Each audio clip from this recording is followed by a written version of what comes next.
2020 has rocked the wedding industry in many ways. Large celebrations have been downsized to smaller, intimate gatherings. This change of pace may be a new hurdle for some photographers. Today, I want to share some tips on how to shoot smaller weddings going into 2021.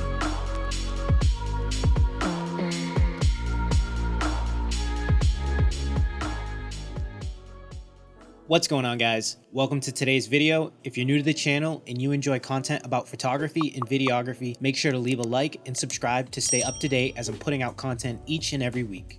It's no surprise that the landscape of the wedding industry looks vastly different in lieu of the events going on in the world at the moment. The only thing that's definitely become the norm these days is larger weddings downsizing to smaller sized or micro wedding events. With this change of pace, you may not realize the differences or challenges you may face going into a smaller wedding. So I wanted to go over the things you should keep in mind when shooting a smaller wedding. With over 100 weddings under my belt, I've seen it all, but this year has definitely added some unique challenges to an already challenging job.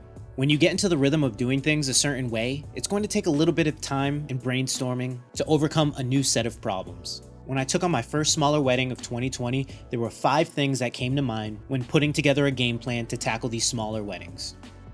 The first thing is that time is going to be a limiting factor. The biggest challenge for me in making this adjustment for my clients was trying to manage shorter time frames. Rather than having 8 hours like I normally would for a wedding, I was spending 2 to 4 hours photographing these smaller weddings. Being so used to having all day to shoot, I had to restructure my thought process and know that going into these smaller events, I was really going to have to communicate with my clients, really trying to narrow down their expectations for the day. Regardless of whether you're shooting a large wedding or a smaller wedding, a solid game plan is a must to ensure a successful wedding. The great thing about having less time is that it cuts down a lot of the fluff and it allows you to put your focus on the moments that really matter. For myself, that has just been small ceremonies with a focus on portraits of the bride and groom, which happen to be my favorite photographs to capture. The second thing is that although time is limited, there is much less to worry about. Although having a truncated timeline is something that could initially cause a heightened sense of urgency and anxiety, it actually does the opposite for me. Knowing that my list of things to accomplish is easier to tackle than a full day's itinerary allows me to really go into these smaller events with less pressure to perform. For my personality type, this actually allows me to be my most creative and outperform myself compared to when I have much more added on my plate. This isn't to say that I can't crush a full day's wedding, it just means that these smaller events are just a lot easier for me to accomplish. Also, with these smaller events, you are usually managing smaller wedding parties, giving you again much less to worry about. With much smaller wedding parties, you have the chance to get really natural and candid shots of the groups together and really be able to move quicker through that time frame of group photographs. In the wedding that you're seeing highlights of, I just had photos of the family and couple to worry about, so we were really able to focus on photos of the bride and the groom and travel to a few different locations in town with the time that we had. Now, normally you would think that we'd be rushing around with the lack of time that we had to capture the event, but with the stress lifted from the couple with fewer obligations, you're able to really take a laid-back approach to photographing their event. Tip number 3, don't lose focus. Now, with all of that being said, a smaller wedding may bring with it less challenges, but that cannot allow you to lose focus. With these smaller weddings, we don't have the luxury to be able to miss moments, as our goal is to tell a story, the couple's story. It's easy for us to take for granted the laid-back environment of a smaller wedding and easily miss out on a key moment you will never be able to replicate. Because time is limited, that's one larger piece of the puzzle you'll have missing when it comes time to assemble their gallery.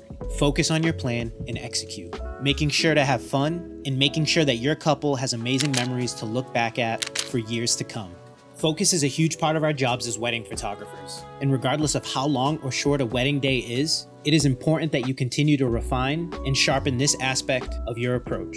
If it's one thing that I've learned throughout the years, when you lose focus, it shows in your final product, and you should always try to produce work that you would want to receive yourself. Losing sight of what a couple wants could really lead to some tough situations for the client, for yourself, and for your business. The fourth tip is to take advantage of the intimacy. On a normal wedding day, the couple can often feel overwhelmed with the attention and the need to cater to their guests.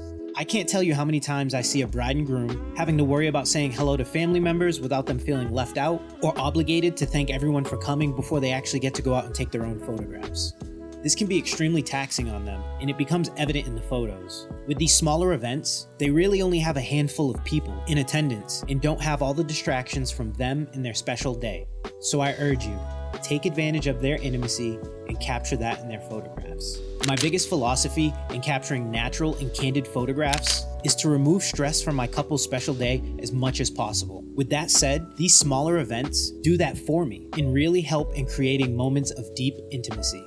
Joking, laughing, and just being still together is key for your couples to naturally be themselves and in turn create the most amazing photographs.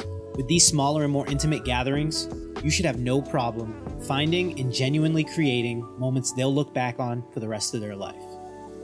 And the last tip, get to know your clients. In this crazy time period that we're all living through, couples are limited to who they can and cannot have at their weddings. Being one of the select few that is actually able to be there, make sure you really communicate with your clients prior to the day of the wedding and really get to know them and their story so you don't throw off the intimacy that we discussed earlier.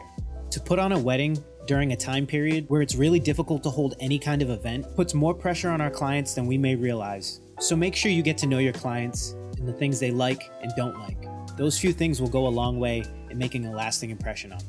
I always try to keep a high level of professionalism while still making my clients feel like they're adventuring around with one of their friends who just so happens to be taking photos of them. We've really been cut off from the people who matter the most to us over this last year, so it's super important to make your clients feel at ease and enjoy every moment of their wedding day.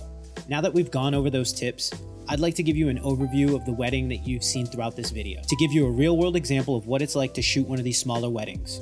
I did about 6 smaller weddings in 2020, as well as some larger weddings that were held outdoor when the weather was nice and the restrictions weren't so strict. This wedding was my first micro wedding of 2021, and it was so awesome to capture. With a winter storm hitting all of the US at the moment, we had just enough snowfall to get amazing images without being too cold. The couple had just wanted some photos taken of the ceremony at the groom's parents' house, and then some formal photos taken around the town. Normally, the lighthouse and pier is filled with locals and tourists enjoying the scenery, so to have the whole town to ourselves due to the weather was amazing. Like I've previously mentioned, you want to take advantage of the intimate moments. And because it was a ghost town, it was easy to carry that mindset with us wherever we went. I know it's a whole different ballgame trying to capture a wedding with much less time and all the bells and whistles that go along with a full event. There's just something really special about capturing these smaller events. Don't let the smaller time frame put unnecessary stress on yourself, and you will do just fine as long as you follow these steps. I hope these tips help you in your attempt to shoot smaller weddings, and if you have tips of your own, I'd love for you to leave them in the comment section below. And as always, if you enjoyed this content, make sure to like the video and subscribe to the channel. I will see you guys in the next one.